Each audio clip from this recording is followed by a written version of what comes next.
Join Gator great Shane Matthews every weekday as he brings you all you need to know about your Florida Gators, including news, analysis, and opinions with some of the biggest names in sports.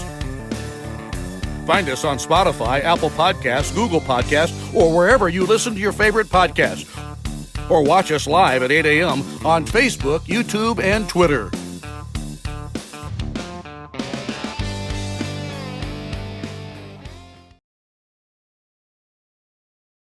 Good morning. It is a Monday edition of Pod It with Matthews in the morning from the International Diamond Center Studios. Locations across the state of Florida and right there in Celebration Point in the heart of Gator Nation. If you need a HVAC company, folks, give Comfort Temp Heating and Air. They're your number one local HVAC company. Give them a visit at comforttemp.com. We're supposed to have JC. We'll see if he shows up or not. Second portion of today's show, we'll have Kevin Brockway. We'll get his thoughts on the additions to the coaching staff, portal issue stuff going on, and also talk a little bit about the basketball game yesterday. Gators manhandle Colgate. If you missed it last night, the New England Patriots win again. Boy, Drake May's playing really good football. Jaguars go into the Mile High City and just wear out the Denver Broncos. So a lot of good stuff happening there. But we'll take your comments, your questions, and things of that nature today on the program. As I said, Kevin Brockway will be in the second portion. I guess we're still waiting on JC, not sure where he may be. Would like to get y'all's thoughts on the college football playoffs. Obviously, if you're looking at it from a wagering standpoint, 3 underdogs covered in the 4 games. But the James Madison game was not very competitive. Obviously, Tulane did not play very well either. Alabama somehow finds a way to win that game. Oklahoma had complete control up 17-0. Alabama converts a 4th down, scores a touchdown, 17-7. Oklahoma still has control, driving the football. Mateer rolls left on a 3rd down. Wide open guy. It was a running back who got open downfield, drops it. Probably would have been a 40, 50-yard gain or a touchdown. Very next play, the punter drops the snap. Bama, they hold him to a field goal, and then kickoff, then a pick 6. So, boy, things unraveled for the Sooners within a 4-minute period. So anyway. On YouTube, brought to you by Quality Plumbing, our man Art says, Shane, what are your thoughts on the strength coach Florida hired? Would have liked to get someone big school experience. That does not matter, in my opinion. Look, as I've said on this program multiple times, everybody does the same thing when it comes to lifting and running. Everybody in America. As I said, I didn't miss a game in my career. And I never lifted weights. We weren't required to lift weights as quarterbacks under Coach Spurrier. Do I wish I would have a little bit? Maybe. But look, if John Summerall thinks he's a good strength coach, I'm good with it. These coaches know more than we do when it comes to lifting weights. I know nothing about it, so I don't even know who they hired. I guess he came from Tulane, but Tulane just came out of the playoffs, so we'll look like that. Baron 71 says Alabama looked like they hit the magic mushroom like Super Mario and just destroyed OU after a lethargic start. Yeah, the start was terrible. Question here also, anyone surprised at Miami winning over A&M? I was playing golf during that game. Saw the last part of it, like the 4th quarter. Teams were struggling to score. A lot of missed field goals due to the wind conditions. 2 good football teams, and A&M had a chance to tie it up there at the end from, 5 or 6 yard line. And Marcel threw an interception, threw it a little behind the guy, a little late. But, look, Miami hit a couple of long runs that got them in scoring position. I don't know how Miami stacks up with Ohio State. We'll wait and see. Franklin on YouTube, brought to you by Quality Plumbing, stole my take on Carson Beck as the NFL prospect. He'll probably be drafted late. He'll go to camp. I don't think he'll last in the NFL very long. Could be wrong, but I don't think he will personally. All right, let's get a couple of texts on the Titan Mar text line. I guess JC's not showing up today. I don't know. Monty says, Shane, if the officials throw the flag for targeting against Miami at the end of the game, A&M would have won. I think they would have scored because it would have probably put the ball on about the 2-yard line, 1-yard line. Question is, would they have run the football? Because I don't think they had any timeouts at that time. But probably should have been called. Rick and Jupiter, I have a bit of a gripe with the college football playoff setup. The top-ranked teams don't get a home game like Ole Miss, Oregon, and TAMU did. To me, this is ridiculous. The top-ranked teams should get the extra revenue and home field advantage. Either replicate the NFL playoffs and get home field advantage throughout the playoffs, or make all games on neutral sites. Just my observation. I do agree with that. You know, Ole Miss probably made $70 to $80 million that weekend for the city of Oxford. No telling what, you know, College Station and some of the other places made. But yes, it would be cool to see this round, you know, being played on the home sites. I think they're going to tweak a lot. I think the group of 5 will be out. As I said, I thought since Duke won the ACC, they should have been in. I don't know if they would have given a better game to an opponent or not, but they are a Power 4 school. So anyway, the Jaguars, a lot of people chiming in on the Jags. Yes, boy, I didn't get to see any of the game, but I saw the score. And you go into Mile High, which I think Denver had won like 10 or 11 straight. They put it on them for sure. And playing really, really good football right now.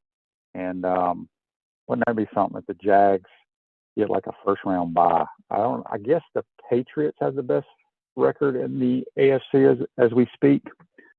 Silent J says Tulane beat Duke. Yes, they did. But I mean, Duke won their conference. Miami didn't even win their conference. Let's not forget that. Miami didn't even play for their conference championship.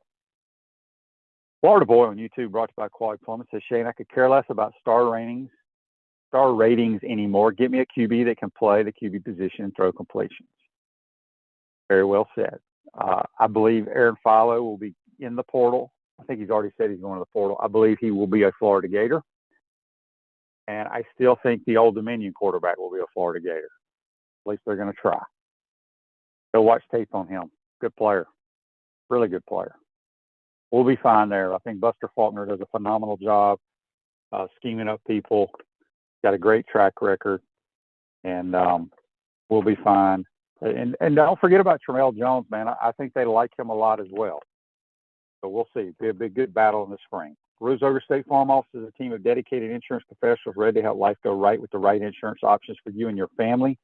Visitogreinsurance.com. All right, let me get some on Facebook here real quick. I don't know where JC is.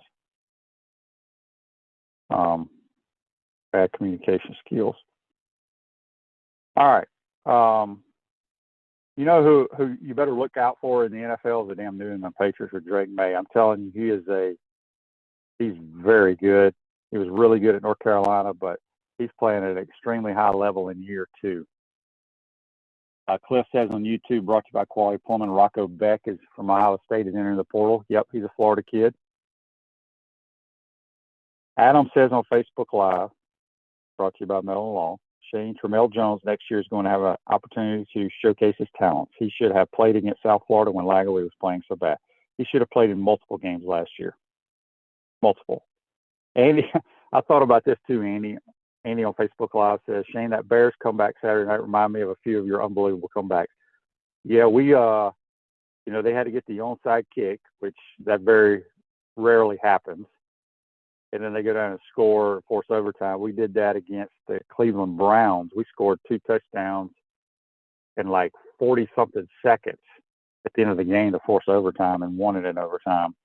But the Bears are playing really, really good football right now. John says the Pats and Broncos are tied at 12-3. Cliff says Pete Golding kind of took a shot at Lane after the game. He's been taking shots at Lane all week. He didn't participate in they call it the Walk of Champions.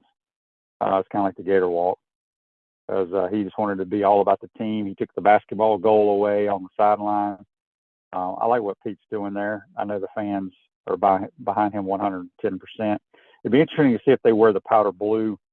Well, they're going to be wearing white, but because he wanted to wear navy, the traditional Ole Miss uniform. It'd be interesting to see what they wear in the Sugar Bowl against Georgia. They have to wear a white jersey, but they have 3 white jerseys. A white jersey with powder blue numbers, white with red numbers, white with navy numbers.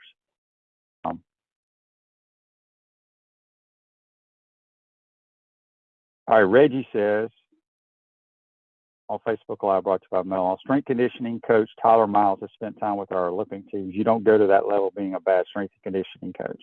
I think correct me if I'm wrong, Reggie, but Tyler is the one that was under Coach Napier, if I'm not mistaken. That's not our new guy.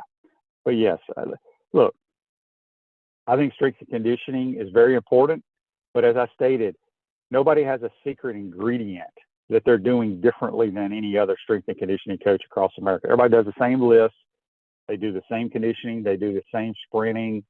It's just some guys are just damn injury prone, or they just ain't tough, one or the other. Franklin on YouTube, brought to you by Quality Plumbing. Does Miami have a chance against Ohio State? Absolutely, they do. I like Ohio State's team better. But Miami just played, they kind of won the line of scrimmage. It was like an ugly football game, kind of carbon copies one another, those two teams, but they went into a hostile environment and found a way to win the game. Give them credit.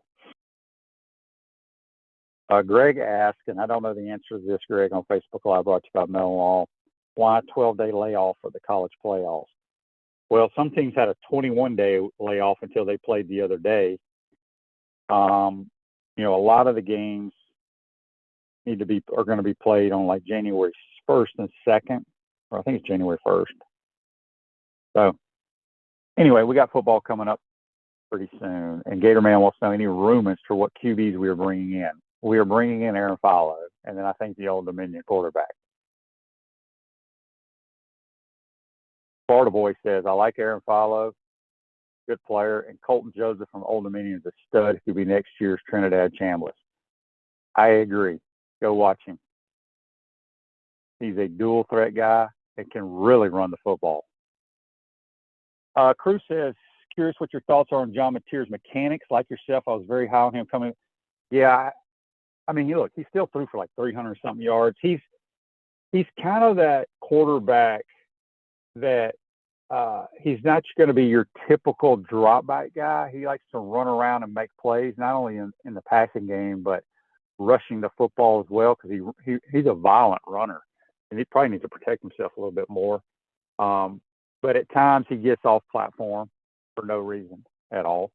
I don't know why that is, but he does. All right, so I guess JC won't be showing up today, so let's get to this thing in sports, brought to you by Campus USA Credit Union. Put some star power to work in your financial life at Campus USA Credit Union. We'll have Kevin Brockway from the Gainesville Sun talk a little Gator football and obviously Gator hoops. In 1894, the Amateur Golf Association later renamed afterwards to the United States Golf Association. That's your USGA. That happened in 1894. Gator Man says, has the Colton Joseph news been announced, or was this the breaking announcement? I don't break news. They talked about this all over Twitter last week about him possibly coming to Gainesville. Like I said, I don't know if it'll happen or not. I think they want to get 2 quarterbacks out of the portal if possible. So you'll see Tramel Jones. I am about 99.9% sure Aaron Fallow will be here, and then maybe Colton Joseph. So those 3 would be competing to be your quarterback next year for the Gators.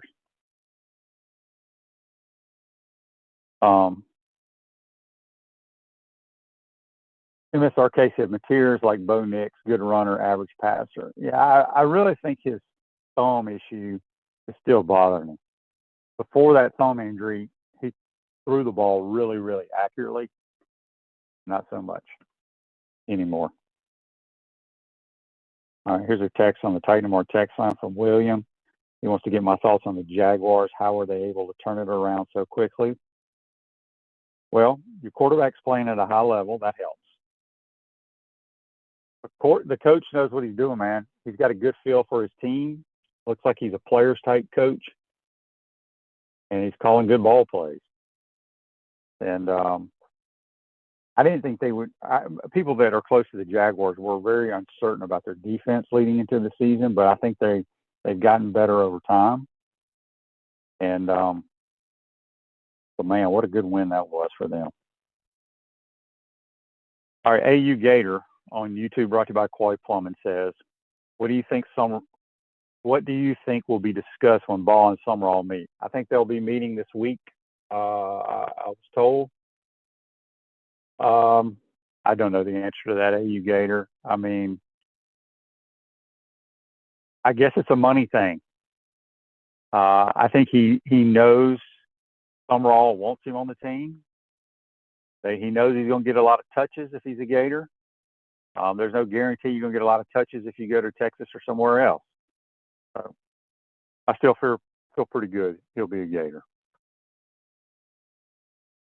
Gator Man says, won with the Patriots money line last night. Anyone like the Colts money line tonight? I don't even know who the Colts are playing. I'm going to look right now. Monday Night Football, we got Phillip Rivers hosting the San Francisco 49ers. Okay. Colts probably need to win. They're at 8-6. I don't know where they stand in the playoffs. 49ers are 10-4, so it should be a good one tonight. They're in Indy. Florida Boy says, remember, folks, Trask was a 3-star coming out, and also Jaden Ball is a 3-star. 5-star QBs are overrated.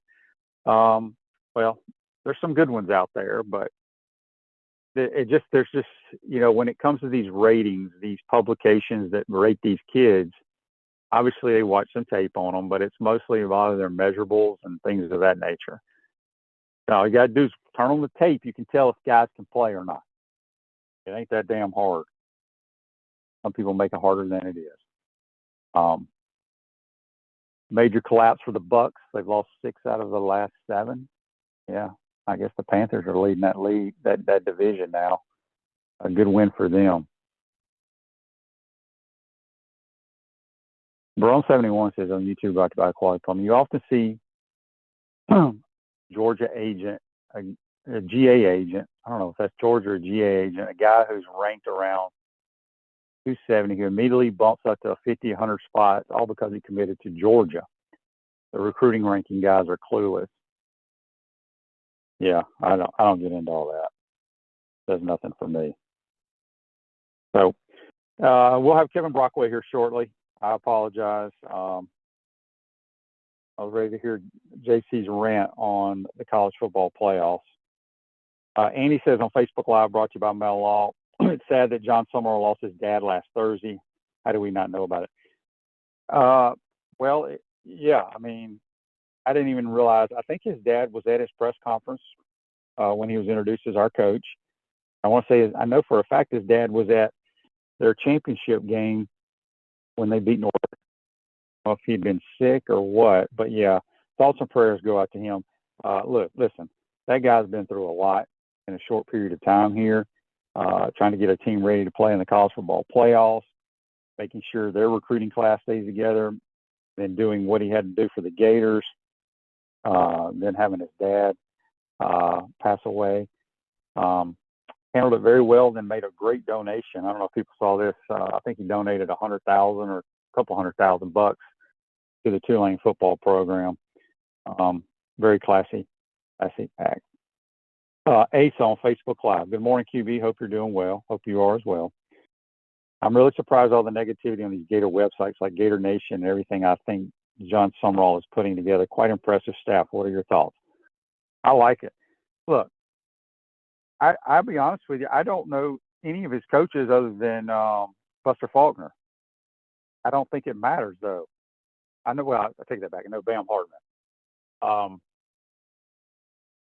I think he hired a really good defensive coordinator that's important, and he hired a damn good offensive coordinator that's more important.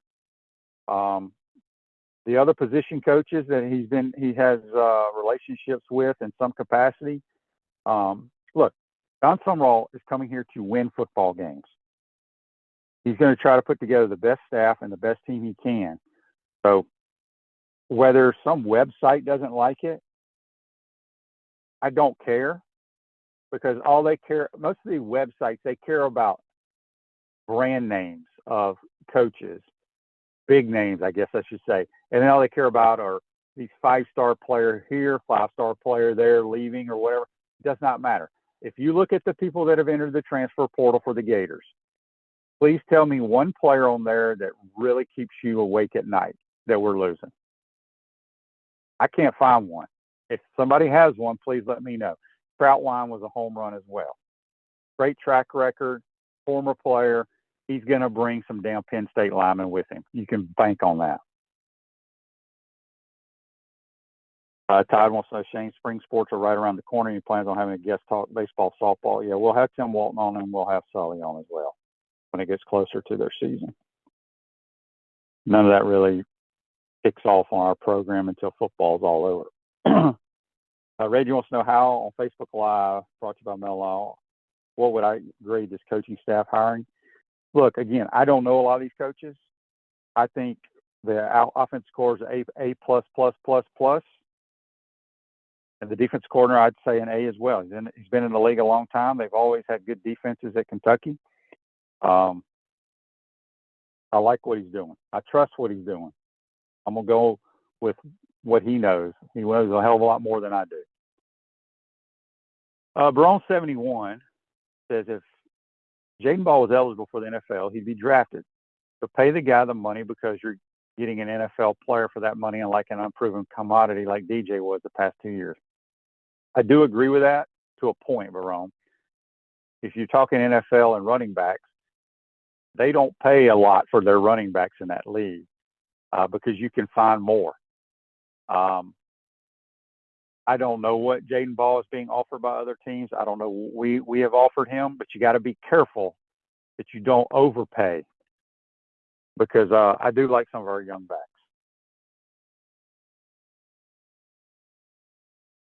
Whenever Meyer wanted to introduce his high-quality tequila to the Gator Nation, he made sure to get it to the HBC and his team at Spurrier's Gridiron Grill and Dorn's Liquors. Go beyond with smooth Los Landeros tequila.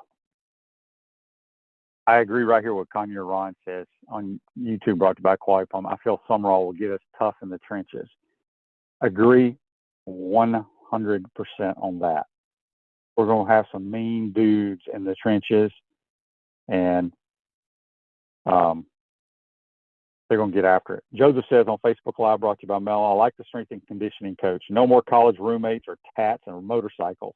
We got a guy that risked his life for our country. Can't tell me he doesn't have that dog in him. Very cool. Rusty Witt is his name, I believe. Dan says here, this is interesting, talking about the on-campus playoff games. He says OU sent out an email the day before their game against Alabama saying they still had tickets. Yeah, that is surprising. Very, very surprising. AU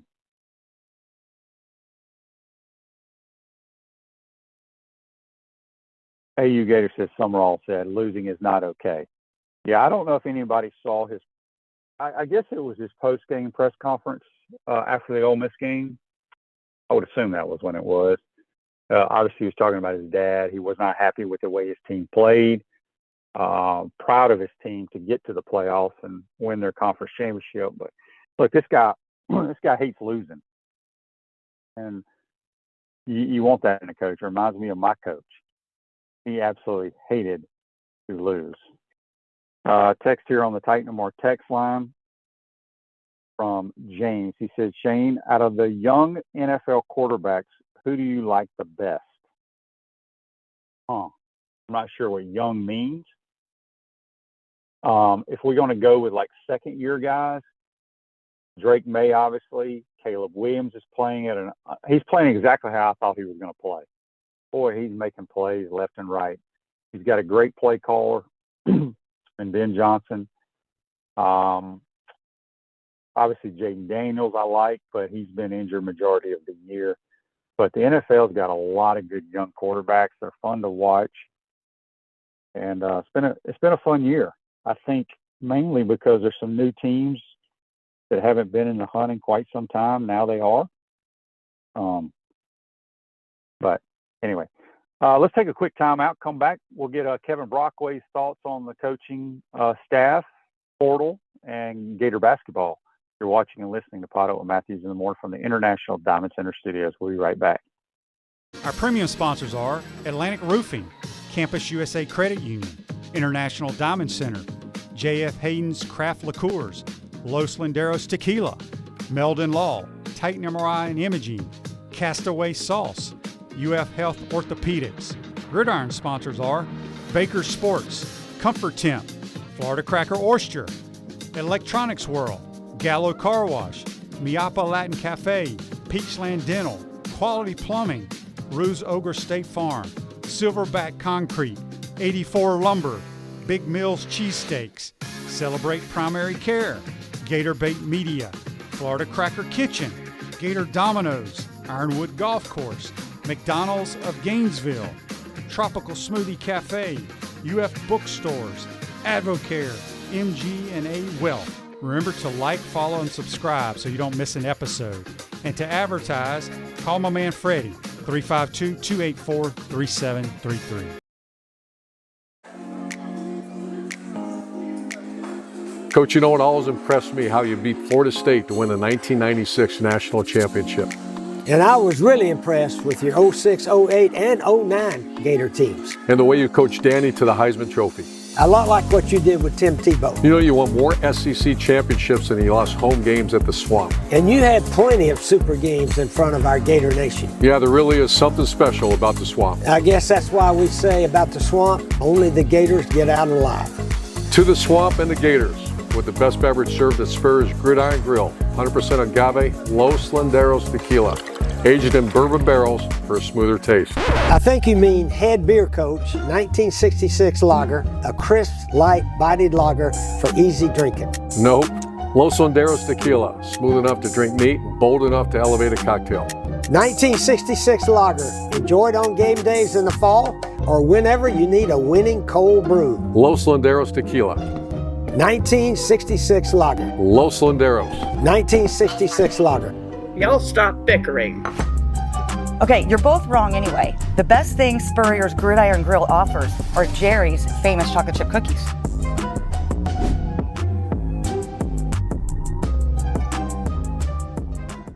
Hi there, this is Coach Steve Spurrier, and I want to let you know that by popular demand, Spurrier's Gridiron Grill's delicious brunch is now served in a premium buffet.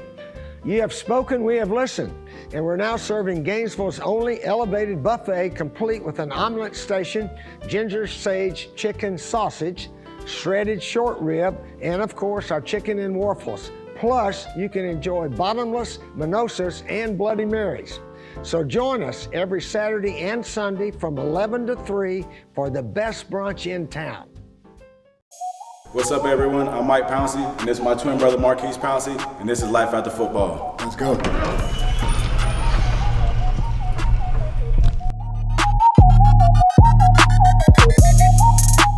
We are the owners of Tropical Distillery, and JF Hayden's is our liqueur brand. We have 5 different flavors: a mango, a lychee, an espresso, citrus, and key lime pie. We pride ourselves on not only being a Florida-made brand, but also a cocktail solution. With that being said, cheers and go Gators.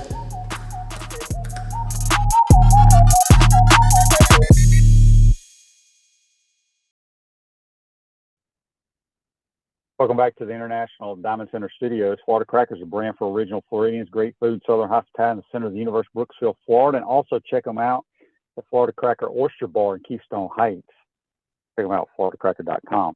Back to the Titan MR Hotline, courtesy of Comfort Inn. We're joined by the Gainesville Sun's Kevin Brockway. Good morning, Kevin. How you doing, bud?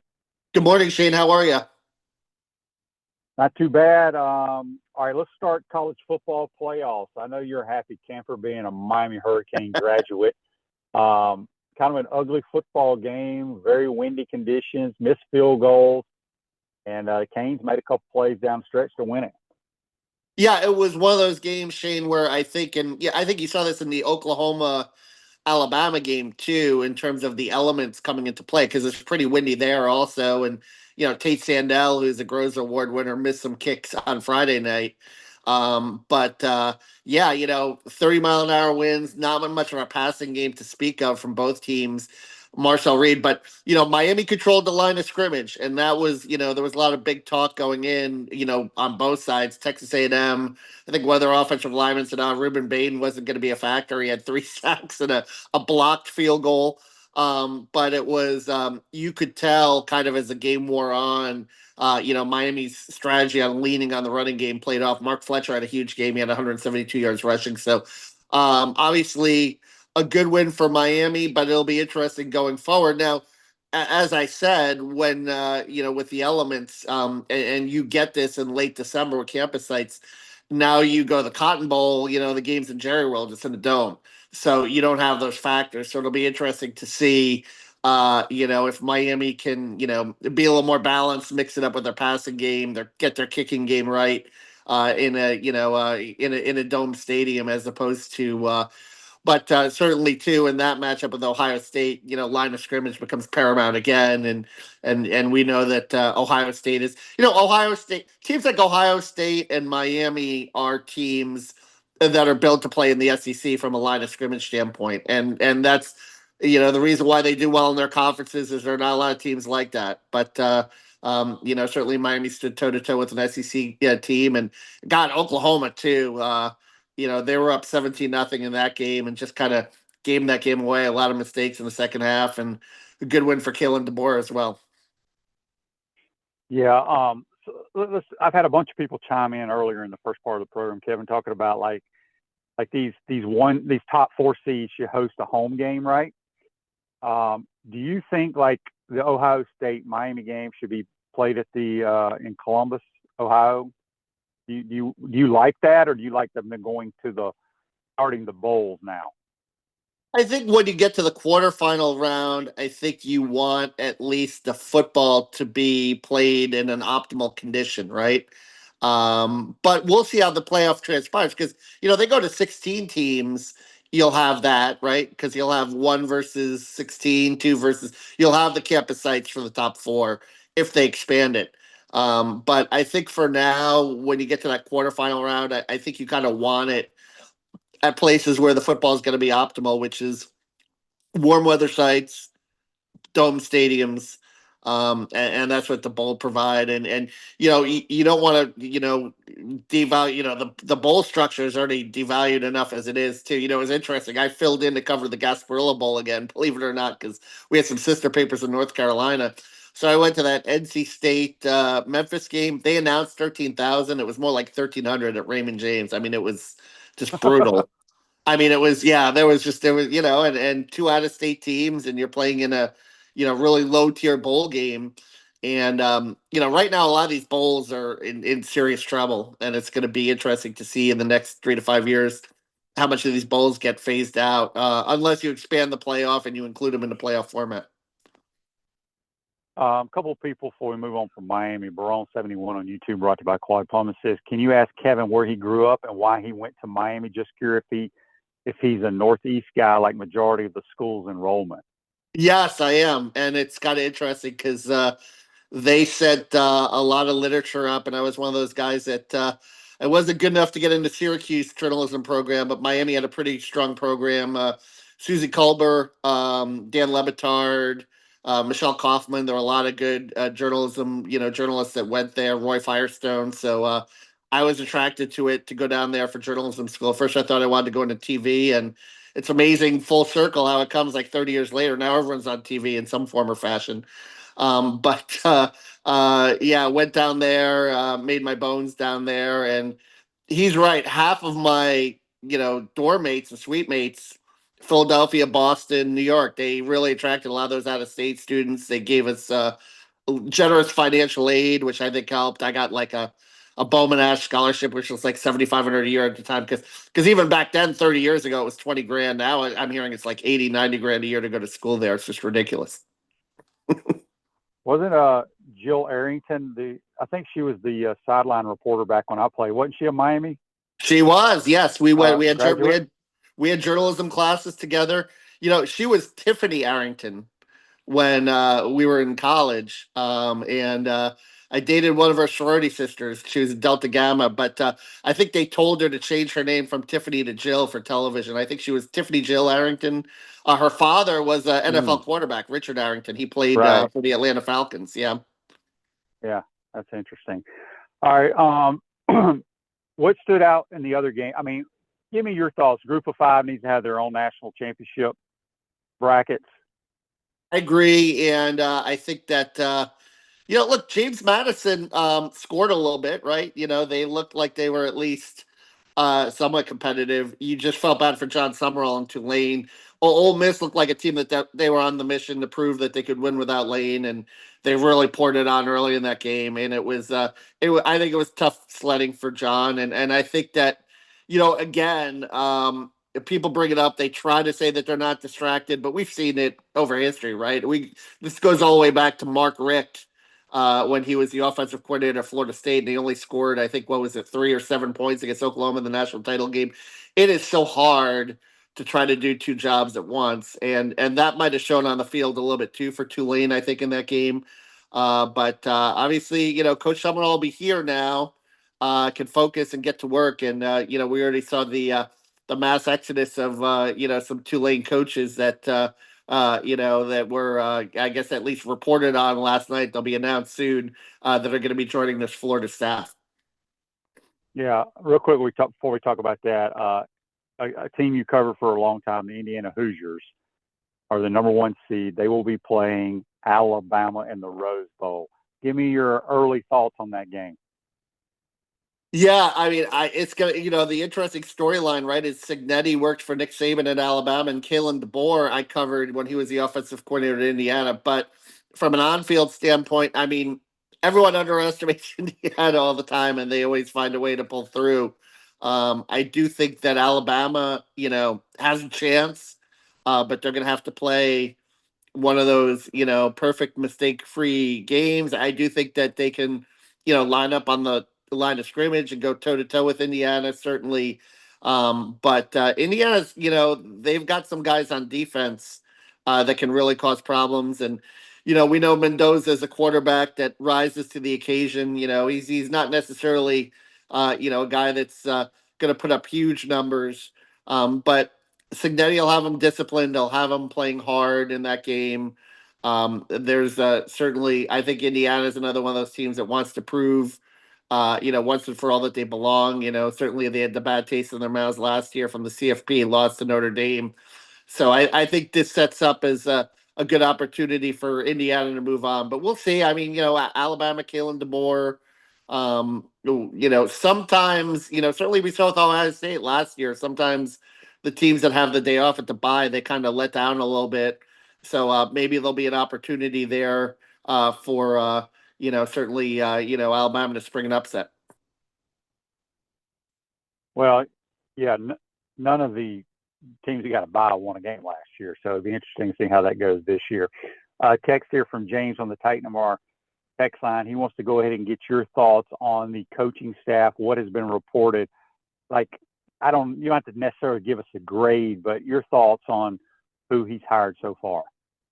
Yeah, well, I think certainly, the offensive coordinator and the defensive coordinator, Craddock and Gasparotto, and filling them in roles that are, inside linebacker and quarterback coach. You're not making them the OC and the DC, but because they have that experience, I think that's certainly helpful, and they can certainly add a lot to the room as tradition position coaches. I really like the special teams coordinator hire, Witt. I think he's a guy that he was a Green Beret in the Army, right? And had a lot of had previous Power Four strength and conditioning experience at Texas Tech. Has coached at Louisiana. Before Billy Napier got there, obviously, and then worked with Summerall at Troy and Tulane. So I think that's certainly a good move, and nice to bring Bam Hardman back, right? I think that's another, Mm-hmm. having another former Gator on the staff is certainly a plus. And Galante, the special teams coach, you look at the punters and the kicker, two guys that are, all AC American Conference guys. I think that certainly is interesting as well. And if you can bring those guys with you, I think they both have eligibility remaining. Um, that would certainly help in the punter and kicker, category, considering you're losing both Doman and Trey Smack this year. Greg, on Facebook Live, brought to you by Mel. Rumor is Texas is offering Ball $1.5 million. Florida's offering $1.25 million. What are your thoughts on that? Obviously, there are reports that Ball is going to meet with the coaching staff at some point this week, I believe.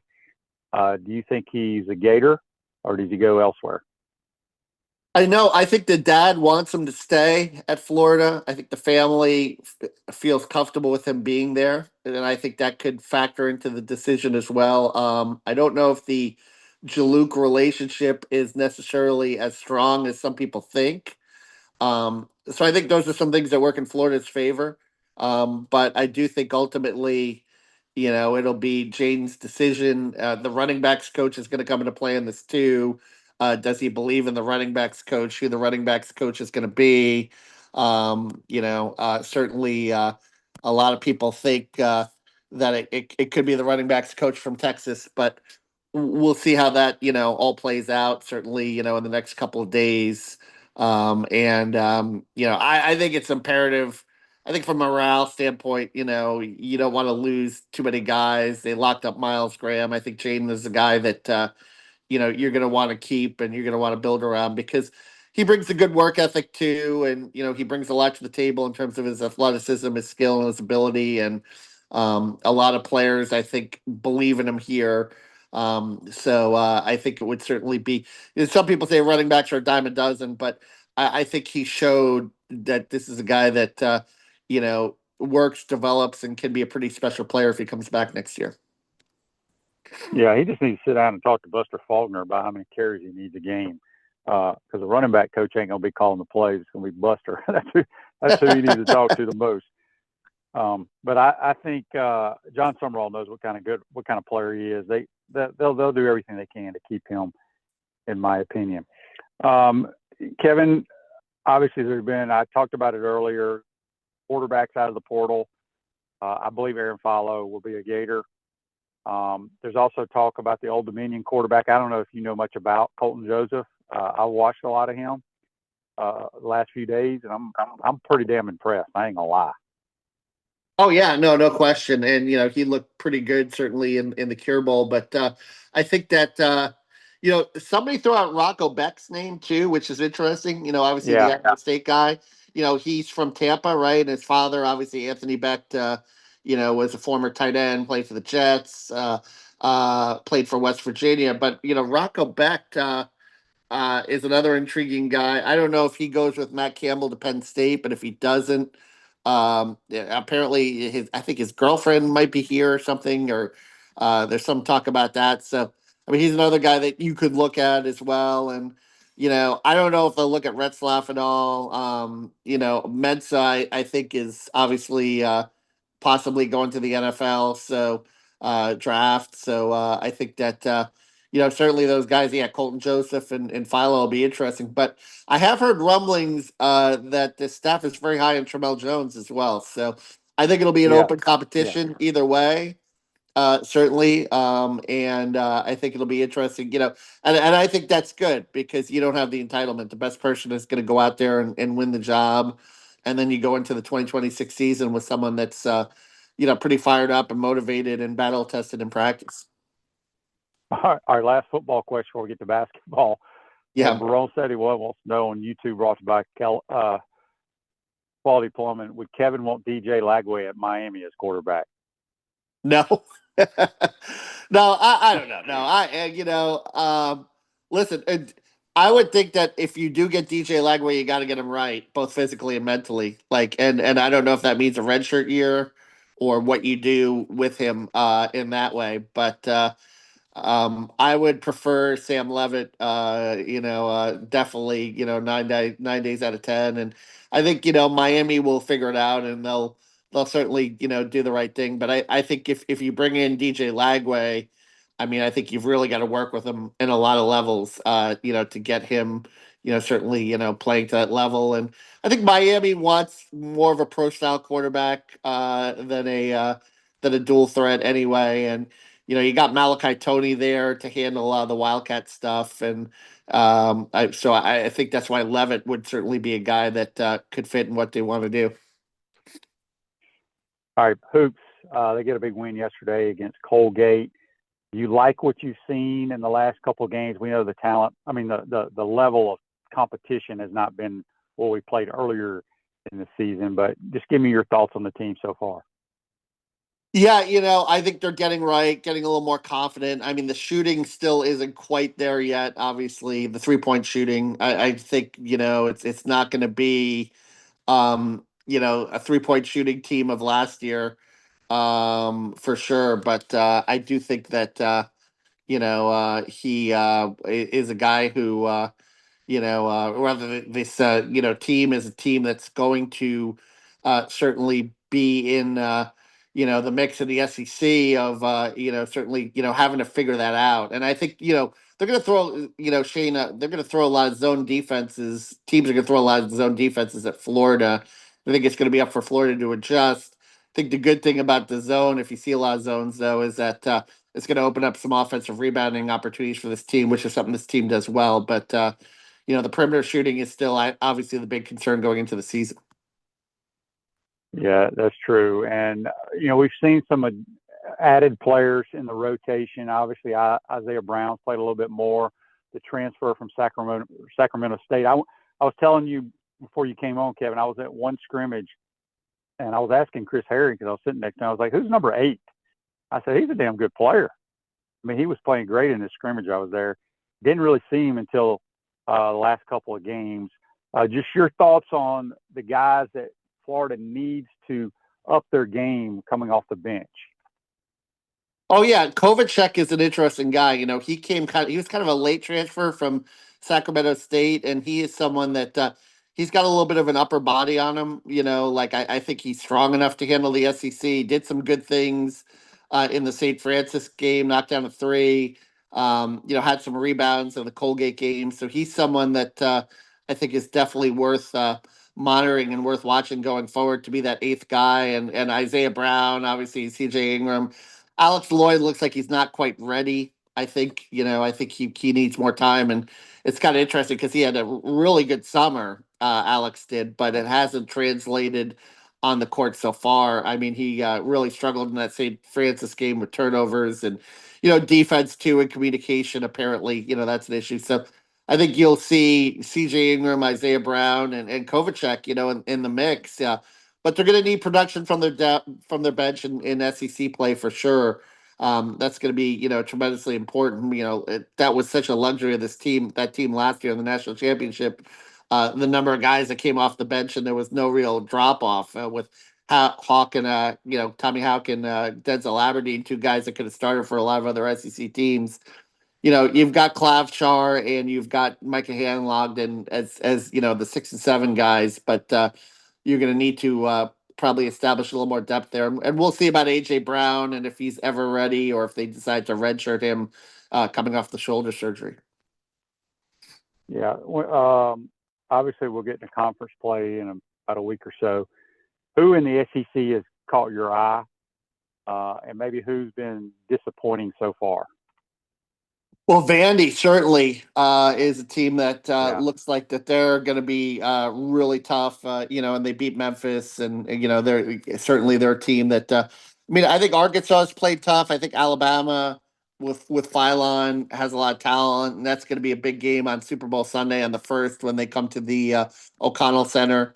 That's going to be a game that is going to be worth watching. Arkansas looks pretty good, so. A few teams, but not nearly as strong a conference as last year, which I think, will benefit Florida. And Florida will be in the mix. Kentucky looks like they're starting to right themselves a little bit too. They beat St. John's. They beat Indiana. the last couple of weeks. So they're starting to get a little better as well, and you can't count them out. And you can't count out Rick Barnes at Tennessee as well. Yeah, Drew on YouTube, brought to you by Quality Pond, wants to know where Jawan Siders, the running back coach, at. I want to say he's at Notre Dame, isn't he? Think so, yeah. Jawan He was Sider. at Penn State. I think he was at Penn State and then went to Notre Dame last year, or maybe 2 years ago. But I'm pretty sure that's where he's at. Kevin, I wanted to get your thoughts. You mentioned the Kentucky Wildcats. Obviously, they've had some poor outings, but they've played much better here the last couple of weeks. They, as you said, they beat Indiana and they beat a really good St. John's team. Have they had a bunch of people injured? Did they get some guys back? What's made them play better lately? Yeah, some guys back from injury for sure have certainly helped, and I think just a little continuity too, because they were a team that, again, a lot of some transfers thrown in the mix, some younger players, so they're starting to, I think, gel on the court a little better for sure. And listen, Owe is a very talented guy, and he's someone that's certainly was preseason conference player of the year for a reason. He's someone that's going to be a handful, and Denzel's been up and down certainly there as well, but they're going to be, they'll be a tough out, and certainly Mark Pope, it's interesting, a couple of weeks ago was really facing the wrath with the 4 losses, but much like Florida, I think they're starting to figure some things out a little bit, and it'll be an interesting race in the SEC for sure coming up. Yeah. Last thing, who's the best team in America? Arizona or Michigan? I really like Michigan. I like what Dusty's doing.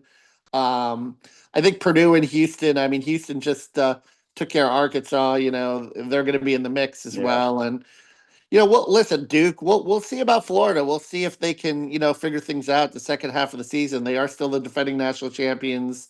Um, I've said all along the key is to win the SEC, to get the top 4 seed, and to play in Tampa, because 8-0 since 2003, playing in the state in the NCAA tournament, there's huge value in that. So if you can get that top 4 seed, either win the SEC regular season, win the SEC tournament, put yourself in that position. Then you get to the second week of the NCAA tournament, and then from there, anything can happen depending on the matchups and where your bracket is. So, Yeah. Kevin, great stuff as always. Appreciate your time. Happy holidays. We'll talk to you soon, bud. All right, thank you. Kevin Brockway joins us on the Titan Moore Hotline, courtesy of Comfort Tent. The Pouncey twins provide all of Gator Nation with the highest quality liqueurs made by J.F. Hayden Craft Liqueurs. Find your favorite flavors at Spurrier's Gridiron Grill. Thanks for everybody joining the program. We'll see you tomorrow. Take care.